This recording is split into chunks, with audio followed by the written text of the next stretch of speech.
दोस्तों, मैं डॉक्टर नीलकमल भारती। आज दोस्तों बात करेंगे हम मलेरिया के बारे में। यह जो होता है एक प्लाज्मोडियम इन्फेक्शन होता है। जो प्लाज्मोडियम पैरासाइट जो होता है वो इन्फेक्टेड मच्छर में के थ्रू जो वो फैल जाता है।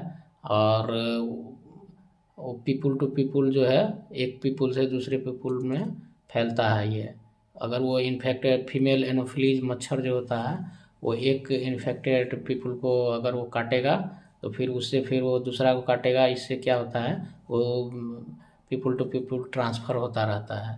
तो उससे इन्फेक्शन और ये ब्लड ट्रांसफ्यूजन से भी होता है। अगर इन्फेक्टेड नीडल का कोई प्रयोग करे तो उसके कारण भी होता है।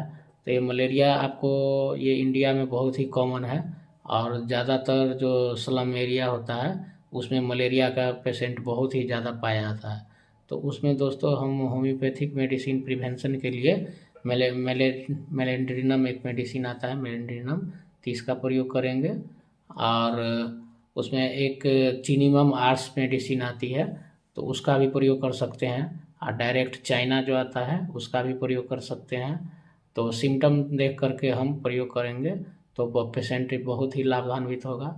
अगर हम मेलेंड्रिनम का प्रयोग अगर मलेरिया इन्फेक्शन होने से पहले ही स्लम एरिया में अगर उसको एक वैक्सीनेशन के तौर पर अगर दे देते हैं तो इसमें 100% चांस है क्या, आपको मलेरिया नहीं फैलेगा उस एरिया में। तो दोस्तों, जो जहाँ भी आप रहते हैं, अगर वो किसी भी वहाँ अगर कोई पुअर पीपुल या आपको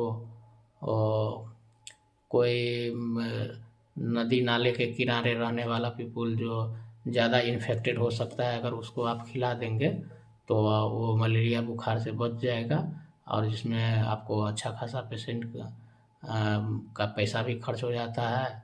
और समय पर ट्रीटमेंट नहीं मिलने के कारण कई पेशेंट की मृत्यु भी हो जाती है। तो इसमें दोस्तों हम मेलेंड्रिनम 30 का प्रयोग करेंगे तो पेशेंट बहुत ही लाभान्वित होगा। और ज़्यादा अगर इस सिम्टोमेटिक है मलेरिया को जो फीवर आता है उसमें जो है आपको ठंडा लगता है। और वो एक टाइम पर निश्चित टाइम पर आता है, फिर उसी टाइम पर फिर चला जाता है।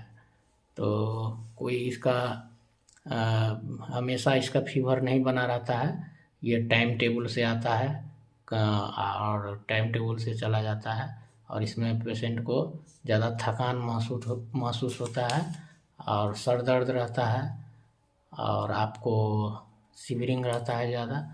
तो ये सब सिम्टम रहेगा। प्यास नहीं रहता है, कितना केस में प्यास भी रहता है। तो अगर ये सब सिम्टम मिले तो आप एक मलेरियल पैरासाइट का टेस्ट करवा सकते हैं पेशेंट का। और उससे आप डिटेक्ट करके पेशेंट को दवाई देंगे तो वो बहुत ही फायदेमंद रहेगा। धन्यवाद।